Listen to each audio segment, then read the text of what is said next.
Hi there, it's Rob here from the Gym Tent. Hope you're well. Welcome to this mini lifestyle lecture for you. This one is all about the importance of having variety in your training sessions. So grab yourself a pint of water, take a sip, and get yourself ready for this one. Okay, so as we all know, exercise is important for us, and there's so many reasons of keeping a fit and active lifestyle. And checking some of my other blogs about that one. And there's a three-part series that I've just talked about it, which is all about the benefits of regular exercise and fitness. However, this one is about why it's important to have variety in your training sessions. There's so many really good reasons, and we're going to talk through that today. So the key part for me is that having variety is the spice of life. Yeah, into your food, your nutrition, etc. Have it keeps your body excited for training. It keeps you motivated. It keeps that spot for you. The other part is it puts different demands on the body. So if you constantly do like HIIT training, that's brilliant. You burn lots of calories from it. You become a powerful body from having that. Strength training, you'll build up muscular strength. If you do lots of running, long distance running, you'll build up endurance strength. It could be rowing, could be cycling, whatever you do. And you're building up those individual disciplines. But what I advise everyone is to have variety into it. And think about things that maybe you think would be quite abstract from your normal training.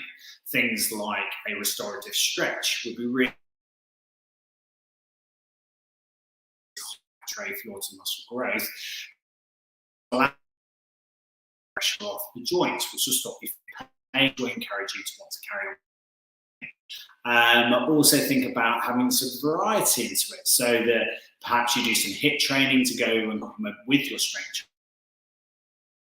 Works a little bit more and looking at different ranges of motion. Perhaps it's that once every fortnight, once a week, you chuck in a sports massage. Some people that I train have massage once or twice a week.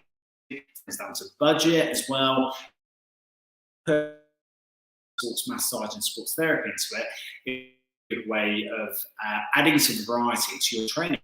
And the reason why I say that is a good sports massage therapist will get a real response out of your body. They'll bring in a lot of what's called muscle energy technique, where we're looking at strengthening and increasing the range of movement of muscle joints by increasing the length of those muscles that have got shortened. And what we're trying to get is that those the joints don't feel so much pressure. When we do that, we do things like muscle energy technique, we do things like soft tissue therapy, different exercises that will help to improve the lengthening of those muscles and some soft tissue release. As we're doing that though, you're having to work really hard, your body's recuperating and working through it. So don't always be put off by the fact that maybe a massage isn't going to be giving you all the calorie burn that you want to, because I've had clients put their fit by the end of it, laying on the couch and pushing back through me to feel the different stretches that we've been working on. So that's the first point I would say. Bring in some adaptability and some variety into it. Now, variety, as I've already just said, does engage with your training. It could be that you look at online classes. It could be that you've got your own strength training program that you do at home. It could be that you gym. It could be that you take part in classes at a health club. It could be that you get makes it go out for a bike ride. Have that variety and keep that spice into it. And routine plan for it as well. Know when you're going to do your fitness roughly in the week. Your body starts to get used to it. It starts to prepare itself with the right nutrient balance, especially if you tie that in with a really good focused plan. I talk all the time with clients. It's about drinking that water first thing in the morning, having that routine, knowing what you're eating for the stick up on the. It doesn't matter if you fluctuate from it, and it doesn't matter those binge nights as well. But have a plan so you know what you've got, whether or not you have breakfast, lunchtime, or evening meals, or if you work with more variety and more numbers of meals per day. but make sure you know what you're eating and when you're getting that food in and getting that nutrient in. The same applies to your fitness. Think about when it's going to be and listen to your body as well. Have an exit strategy from it as well. For example, healthy eating has got an exit strategy, hasn't it? You know, when we have those binge nights and the ice cream comes calling. Yes, of course, allow that to happen. Don't victimize food for any reason. Be careful of the calorie content. If you want to gain weight, obviously get into a calorie negative.